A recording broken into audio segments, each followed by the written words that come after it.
Hi everybody, this is Brittany, and I'm here with Magic City Geeks, and this is... And I'm Will. And we're going to be talking about a new movie that's coming out, and that's going to be so near and dear to my heart, and that is Beauty and the Beast. But first... Okay.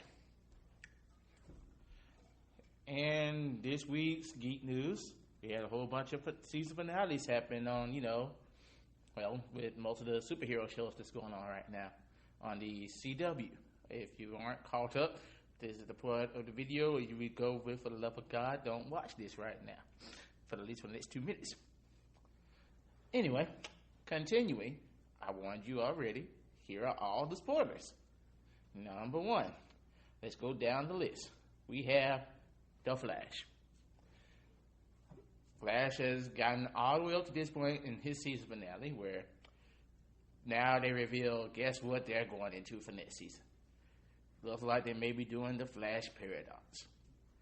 Since they've defeated, Zoom and all the other major villains of Flash, the last villain of Flash at this point, the Flash himself. Then next, we have Arrow. And, after defeating a whole bunch of supernatural magic power stuff, you have him finally becoming mayor of the city.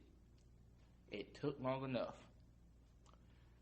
But, sadly, losing all of his friends, except for the one who he technically lost earlier in the season. Look, what you know? It's the one he gets to keep. Next, we have Legends of Tomorrow.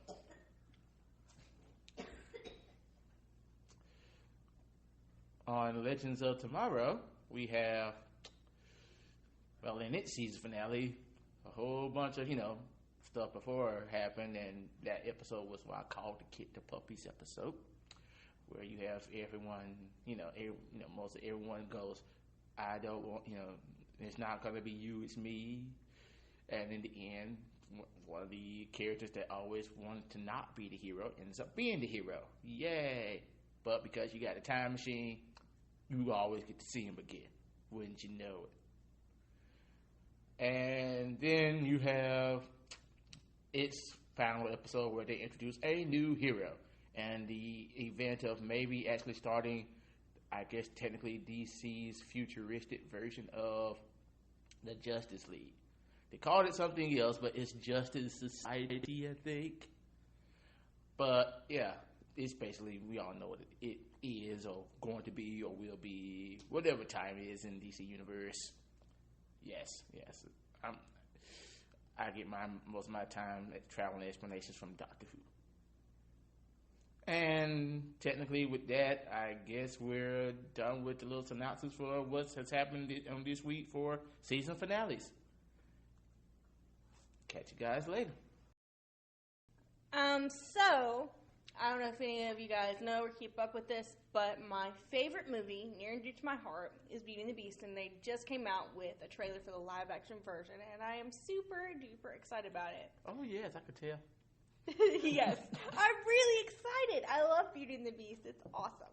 Okay. It's my favorite Disney movie, and pretty much other than Mulan, the only Disney movie that I really am like, yes, we'll watch this 100 times over. Okay then. So, the most exciting thing to me is who is going to be playing Belle. All right. Emma Watson's going to be playing Belle. Could you think of a better Belle? At this point, I can't really think of a more appropriate. She looks like Belle, right? You could totally see her with a bunch of books and just being like all super like nerdy and awesome. Yes, I get the nerdy bit. She got that. She's got that. She's got the look. And there's actually going to be a really great cast for this. I don't know if you saw the trailer, yeah? Yes, I've seen the trailer. The thing I'm most interested in, sadly, is the one thing that didn't show the trailer, which is the Beast. I have this prediction that I think you're going to hate. I have this prediction that they're not going to use a real person, per se. but they're going to use what I call the Hulk, as in big old CG fella. He's going to probably be Hulkish, big lumbering beast, classic Disney beast, but not going to be, anything. See, here is my hope. This is like my dream amongst dreams. Can't wait to hear this, people. What will happen is that the Jim Henson Company. Wow, you got Jim Henson in this already. Gotcha. The Jim Henson Company will come about and save the day. And you're hearing this, right, Disney? You're hearing this? Please. I know this is a live action movie, but she wants Jim Henson in it. Like Ludo. You remember Ludo from Labyrinth? He was a great beast. At least do that, and then you can futz with it a little bit with the CG without it being so terrible. Or you could let What Tim. was so terrible about the Hulk? Everything. Everything. It's not. I didn't say it was the first Hulk CG. Maybe Avengers Hulk CG. It's unacceptable. I agree. Beast, first Hulk CG was horrible. Even Ico is horrible. The Beast cannot be CG. No, I will not let it happen. You see this rage. Guess what? That's what you're going to be facing, Disney. This rage. You have to do it right if you're going to do it. Make CG. Have the Beast come out as the Hulk going Beast Smash. No! Have him lift up part of the castle and throw it. Let there be a guest star in this. Let there be a guest star in this. Smash it. Yes! There is a guest star. Beast lays out the castle, smashes the mist out of the star with CG fist. Upon reading the cast list, I was actually a little disappointed to see Gaston because Gaston was not in the original story of Beauty and the Beast. Gaston was a completely... But wasn't he in the original story for Disney? He was. He was completely fabricated, but he's an unnecessary character. In Disney, he is necessary because he's the villain. If not, the Beast is the villain. No, the villain in the original story was actually her sisters. There was no sisters in Disney version. I know, which makes no sense. It makes no sense. The original version of Beauty and the Beast was a really good story, and I don't know why they didn't stick to the source material. As much as I love the Disney version, because you're a kid and you get nostalgic over that, I really think that for the live action, it would have been better to steer away from some of that because I think it's going to be very difficult to pull off some of the other characters, like. What, the candlestick? Yeah, I mean... And the teapot? Like I would Mrs. love Potts. to see that. That would also be great CG work. I am Mrs. Teapot. See, that's the thing. There is actually a Mrs. Potts. Yes! Emma Thompson is going to be playing Mrs. Potts. Okay. And Lumiere is there, and he's being... I get this feeling that when you say this name, you're not happy. No, I'm happy that he's playing it. I just don't know how it's going to work. I look at it and go, is this going to be terrible? Are they going to CG all my favorite characters and make them awful and make me want to just... They may not be awful. It's a possibility. Edwin McGregor is playing Lumiere, which is awesome. They couldn't have picked a better person for Lumiere. However, there's a but, guys. Wait for it. How in the hell are you gonna make this look right? He's a talking candlestick, and you can CG it and all, but I just don't know if we're there yet. Like, I just don't know if we're there yet with our CG to make Lumiere as believable as he needs to be. I gotta say, we're getting pretty good with our CG and stuff now. Take the last movies that Disney has done that were technically live action. You had Maleficent. See, and they had those the trees and stuff, and I liked some of them. They did okay with that, but there are just some characters. What's that movie I haven't seen yet? I think you probably seen it on Which that one? Cinderella one. I did not actually see Cinderella. I didn't. I'll be honest, guys. I had no interest in seeing Cinderella. At the time, I was in hospital, didn't have a girlfriend, no reason to see Cinderella. Okay, I give you that. It's a very girl movie. But I'm not sure. I look at Lumiere and I go, can you make him as awesome as I see him in my mind? And the answer is without Jim Henson and Tim Burton. No, you can't. Now you want Tim Burton involved too. Well, because everything. Like this, why is Disney doing this to you? I know. I want to see it so bad, but I feel like it's going to be a punishment. You don't want Disney's version of this. You want Jim Henson and Tim Burton to make your version of. I really do. I really, really, really do. Everything Tim Burton touches is gold. Wow. You hear that, Tim Burton? I love you, and I think everything you do is awesome. You even made me watch Batman, which is quite good. That if you ask anyone about my feelings about Batman, you know. Yes. They are not awesome. We're gonna diverge on that issue. We're gonna diverge. Now. We'll come and back go back to that. the fact of, come back to that later. The Beast. But yes, and they do have an interesting guy playing the Beast. Dan Stevens. Which I think he was in Lord of the Rings? No. I can't remember. Well, we'll toss up a picture up there. And I can't remember what movie he was in. We're gonna put it below my forgetfulness. We're gonna edit that right there. We're gonna have a little picture of him, and so you can see him. There you go. I have a tiny picture of him. He does look like he could be the handsome prince at the end. I mean, I would say that's really one requirement for the Beast. Is in, all right, when we take away the CG, will you look good enough to be standing next to the female character? Now, Disney could have been evil, just went, you know what, we have Thor on the background. We could just toss him back there. That would have actually been the guy who played... 5 minutes late, 5 minutes left The in guy the movie. who played Thor. I can't remember his name either. See, my memory is terrible.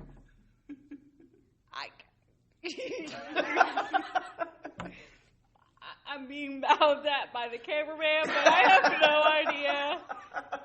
I have no idea what he's saying. I honestly don't remember. I just remember that he's gorgeous. See, I just call him Thor because I don't care about any other thing he does. Not like I'm going to watch anything else he does. He's pretty, and that's why I watched Thor.